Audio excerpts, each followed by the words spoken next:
Kaixo, Arizmendi ikastolako kide, Ilarte eta Mireia gara, eta Kontseilu Errektoreko komunikatuan irakurriko zenuten bezala, irailetik aurrera ikastolako zuzendari nagusiak izango gara. Batzuendako ezagunak izango gara ziurrenik, baina beste askontako enionez. Mezu labur honen bitartez, gure asmoak zeintzu dien, zuekin partekatzea gure dugu, gure buruak orkestiakin batera.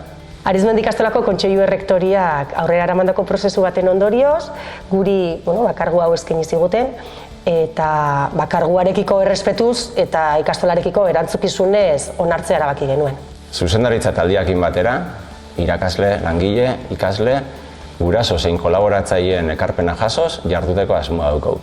Egitasmo zein gure komunitateko alderdi guztien onerako jarduteko, ilusioz eta gogoz hartzen duen erronka da ikastolaren gidaritzana. Arizmendi ikastola hezkuntza erakundia gara eta hezkuntza da gure jarduera nagusia, ezta?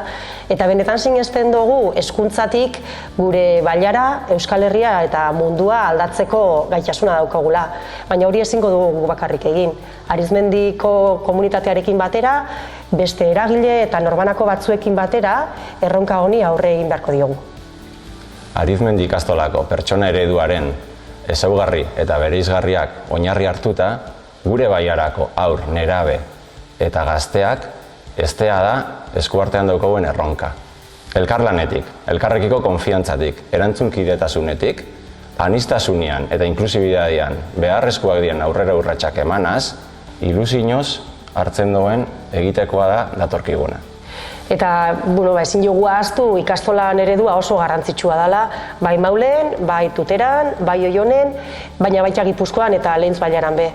Eta ikastola eredu hau indartuko dugu danak ahaldunduz, komunitate guztia ahaldunduz eta elkarlanean arituz. Erronka ilusionagarri horiek lantzen, arituko gara zuekin batera irailetik aurrera. Ez izen zalantzaik lortuko dugu eta. Uda ederra igaro.